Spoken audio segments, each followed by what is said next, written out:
Alright, this is a video documentary of how to operate the portable steam engine. I'm going to be running, obviously, the boiler, its own twin-cylinder engine, and the bottle frame engine.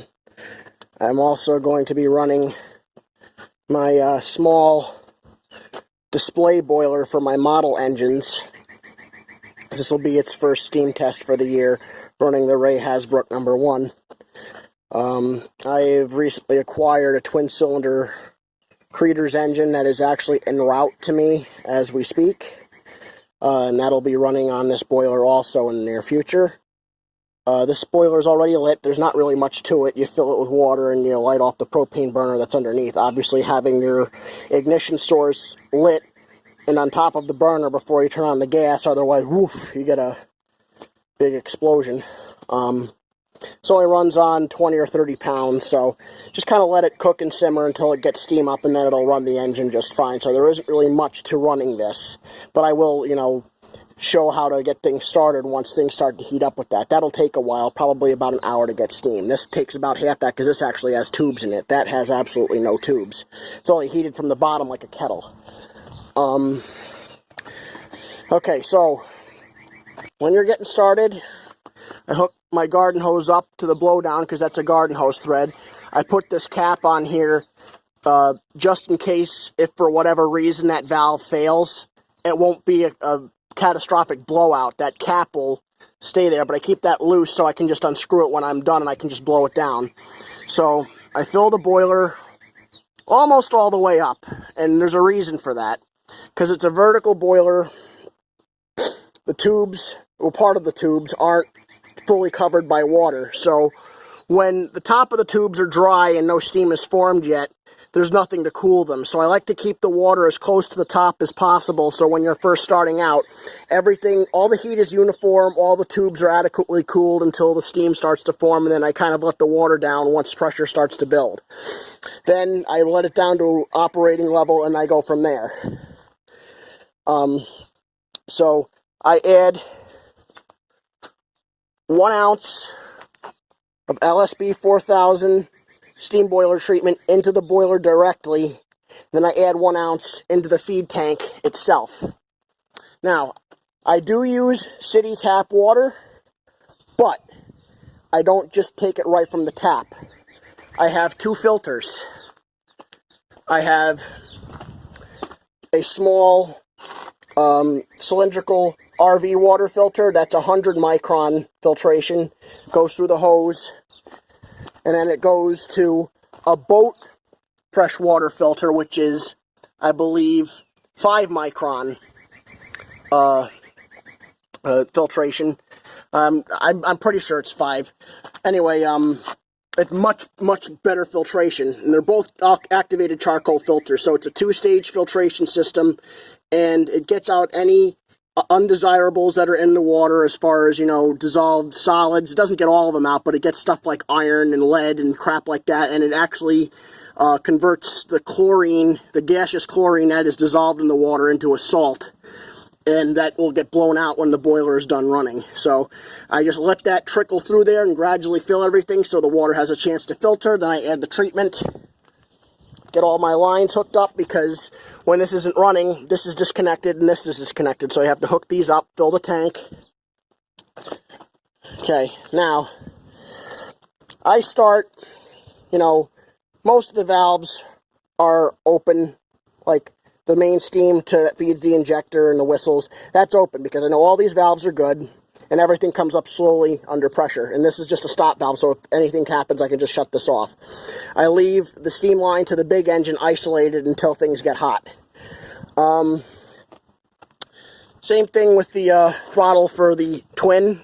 I'm going to close, actually no, I'm going to leave that open, because what I do is that's how I tell if there's steam.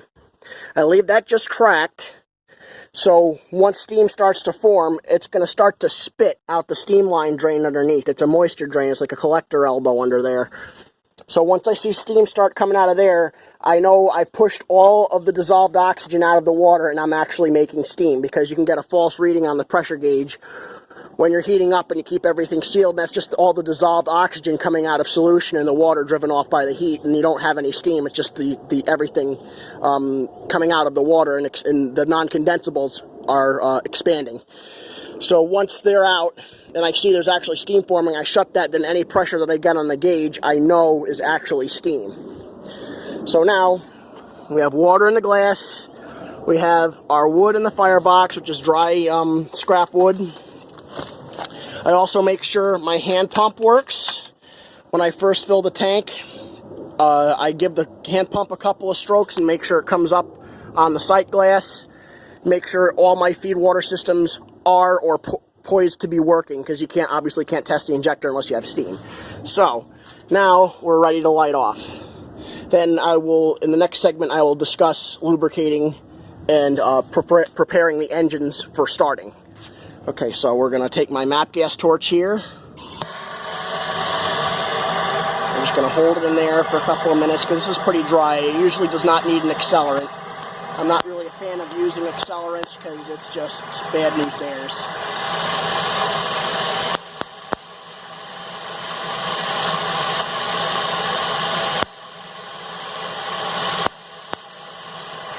This boiler drafts well enough that once you get a couple hot embers in there, it'll take off no problem. So just kind of leave it in there for 2 or 3 minutes and just let things get going. Hear things start to pop and crackle a little bit, and then I can shut the door.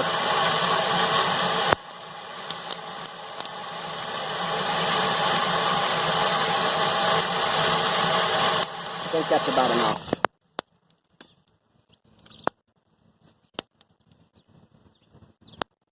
Close the door. I have the damper closed and just that one breather open. Have a little bit of smoke. Just kind of let it take off slow. Let it do its own thing. I don't like to force it. I like to let the boiler come up nice and slow. I don't like to thermally shock anything. Everything needs to expand uniformly, and that way we don't stress anything out. This boiler was originally used as a laundry boiler. It was gas-fired initially, so that people, I would assume, probably abused this thing pretty badly in its original life as far as, you know, just lighting it off and wanting steam now. But nowadays, I like to take it easy with it. So, but it's in good shape. It's in excellent shape. They had all new tubes about 10 years ago, and they're really good still. I'm using the boiler treatment religiously, blowing it down, keeping it dry. All the plates, the tube sheets, and the boiler shell itself is still in good nick. So, now we can go ahead and start oiling the engines and greasing. As far as lubrication on the big engine goes, you have your pump oiler right here, which feeds steam cylinder oil into the steam line. I don't have a hydrostatic or mechanical lubricator that's run by the engine yet. So that's halfway with steam cylinder oil, because it weeps a little bit, and I don't like to waste oil like that. So now what we'll do is we'll just lubricate the running gear. Start off by taking all the caps off of our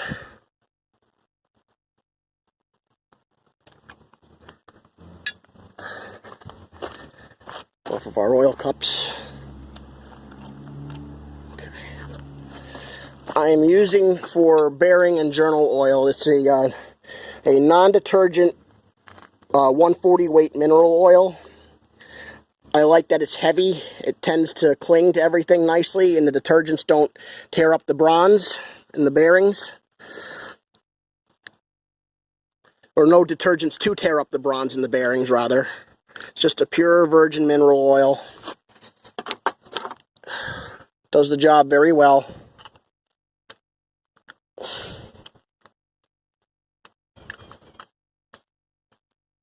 Sorry about that. Sorry, I couldn't see it. I'm filming this on a cell phone, so it's a little... Let's put the caps back on. Okay. Okay, so I just filled the oil cups on the crosshead guides on the knuckle pin for the valve stem from the eccentric rod. I'm going to oil the valve guide real quick on that little slide bar. I already oiled these earlier, but I just like to keep the wicking saturated for the main bearings, main crankshaft bearings or journals. We're going to oil the eccentric strap and cam. And that's what this little oil cup is for right here. Oops. Fill that up. Okay.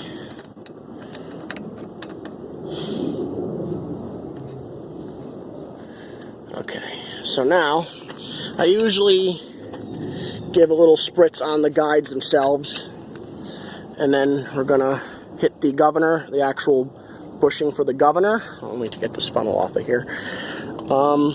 Also, for the slide shaft that the governor pin rides in, it's a little oil hole up here to lubricate these. Put a little on the gears. The valve stem itself for the actual throttle valve is lubricated internally by the steam cylinder oil. Next, we're going to grease the wrist pin and the crank pin. And I got to get the engine about this position to get the grease gun on there. And this is going to be a little difficult because I have to hold the camera and pump grease at the same time, which doesn't really work very well. But you get the general idea. You get the grease fitting on there, give it a pump, and when you see a little bit come out of the bushing, that's about enough. It's not really running under a load, so you don't need to give it a whole lot. I'm using waterproof green grease. It's a synthetic extreme pressure grease, and it works really well in this application. It doesn't lose its lubricity. It stays nice and thick. It's waterproof. It does the job that I want it to. Okay, so that's lubrication of the big engine. I do not feed cylinder oil into this engine until I get it going, because the first steam that hits it is water, and then all the water that it gets evacuated takes the oil with it, and it just washes the oil away. So you're just wasting oil that way. So next engine to do is the Centennial Twin, rather. Just hit the oil cups, valve guides, wrist pin, crosshead guides, eccentric crank pin, valve knuckle pin for the valve stem,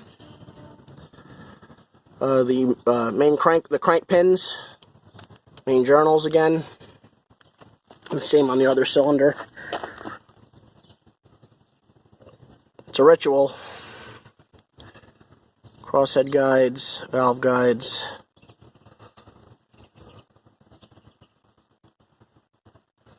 knuckle pin, wrist pin, eccentric crank pin itself, main bearings. I'm missing the oil cup on the other side. That's been like that ever since I had it. Now, since this displacement lubricator is in a questionable position, I'll fill it, but I also this is full of steam cylinder oil here, this little oil can. I actually give it a couple of squirts in there too, directly in the cylinder itself. So I know it's getting oil one way or another. 2 or 3. Since it's just running on, saturated steam, very low pressure, it doesn't need a whole lot of cylinder oil. The steam does a lot of the lubrication too because of the moisture that's in it. So I'm going to put these finials back into the steam chest. Our fire is getting going, so it did take off, which is good. I'm going to fill the displacement lubricator really quick. There is no water. I don't think there's any water in it. Make sure there isn't. Just blow it out if there's any in there. Yeah, oh, there was, okay. So I just blow it out with the oil until I start seeing oil come through.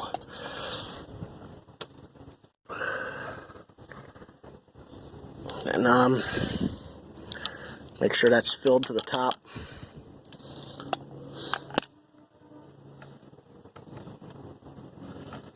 Come on. Here we go. Yeah, just gotta make sure it sits in the threads right. Okay, so now it's in there. I usually open the lubricator one full turn. I'm going to put a little cylinder oil on the valve stem and the piston rods on each cylinder. Roll them around a little bit just to make sure the packing gets lubricated. And these are actually silicone O-ring packings on these, I believe. You can do the same on the bottle engine. Oop, I'm gonna turn it over a little bit. And there, little dab will do ya, and that's good. Okay, so that's the lubrication process and the lighting off process of starting the portable engine and the bottle engine. I will actually roll the engines in the next segment of the video. Okay, instructions on how to start the vertical bottle frame engine. Steam line is now charged from the boiler. We have about 85 pounds on the clock and rising. So, steam chest drain is open. Top and bottom drains are open. What we're going to do is we're going to warm up the engine first. And just barely crack that line. You're going to see the steam line pressure gauge ever so slightly climb. This engine has been run already today, so the cylinder casting is actually warm. But just to give you an example, you should let it warm up for a good, 2-3 minutes or more until that shows no more water coming out. It should be dry steam like that.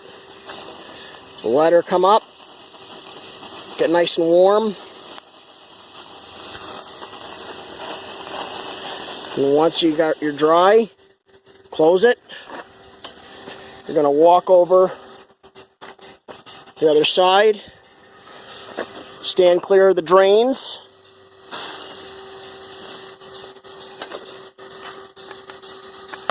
And gently roll the engine. Give her a little bit more steam. The bottom center is coming up.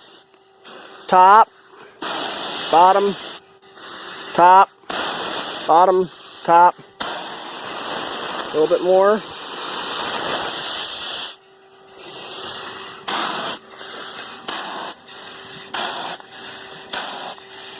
Let the engine run with the drain cocks open. Again, let everything get nice and hot.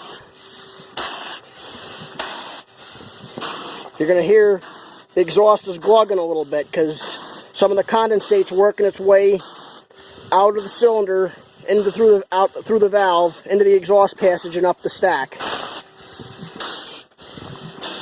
Open the drain on the steam chest. See how there's water in there again?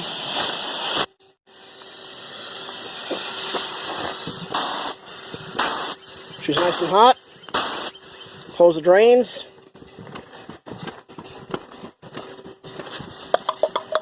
She's running well. Cool her down a little bit.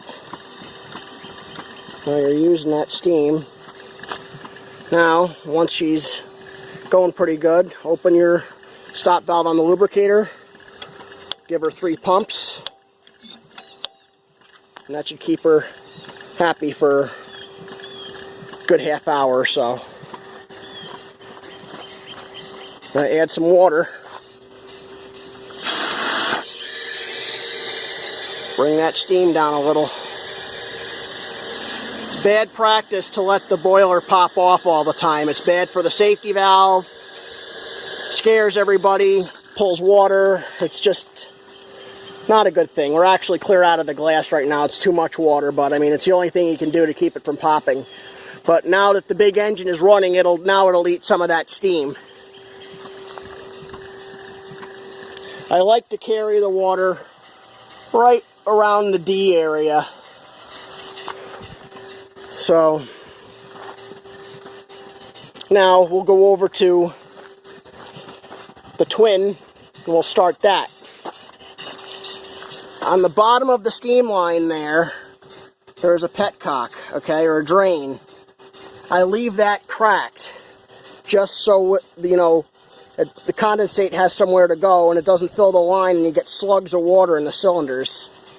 So you see it starting to fizzle a little bit down there. I'm going to open the drain cocks on the cylinders. Okay, let them get hot. Now this engine, I don't have to spin by hand. It's quartered at 90 degrees. It's a twin cylinder engine. It's double acting. So as you can see, it's starting on its own. Leave it a little bit too much steam. Gonna tone it down a little. Give it a little bit too much. And that's what I get for trying to film and run this thing at the same time. But once you get her to a nice, sedate speed like this, and you're sure that the cylinders are good and hot, you can shut the drains and away you get.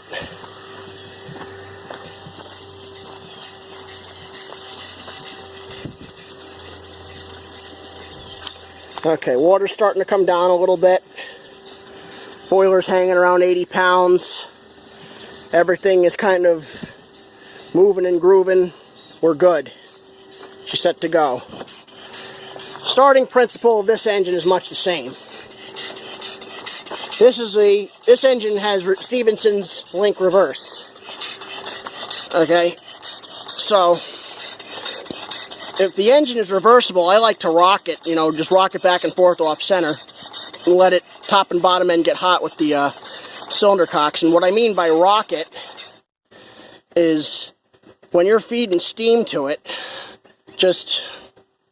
I'll show you. I'll open the drains. I just like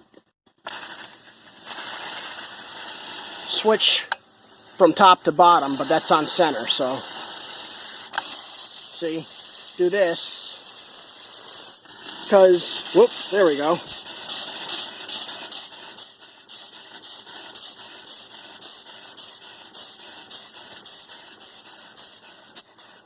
Because what that does is you're actually swapping to the position of the valve, because each eccentric cam is indexed to a different point on the crankshaft. At one point it's going to admit to the top end of the cylinder, at the other end, on the other eccentric, it's going to admit to the bottom end, depending on the crank pin's position. So for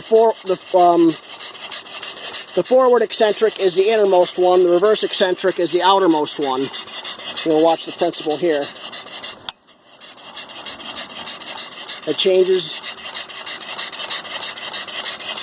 the timing of the engine so it'll run in reverse. That eccentric is actually indexed almost the exact opposite as the other one. They're not quite opposite. Since you have to have what's called a lead variable. It has to admit steam just a little bit early in the stroke just to cushion the piston.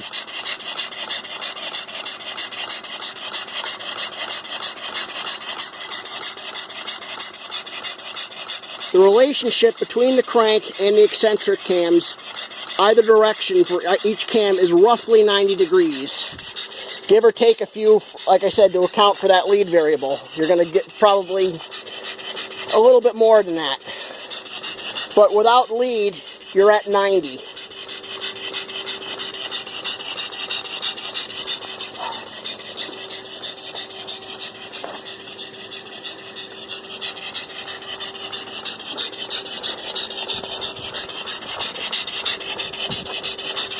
Stephenson's link is actually what swaps the duties of each eccentric. And if you want to, what's called, hook up the engine or decrease the cutoff, you can move it ever so slightly in and the valve will travel less. It'll only emit steam for a certain percentage of the stroke. That way you save steam and the engine is more economical. You're running off of the expansive power of the steam rather than the volume. Now you're back in full stroke and the valve is emitting steam for about 75% of the piston stroke in either direction.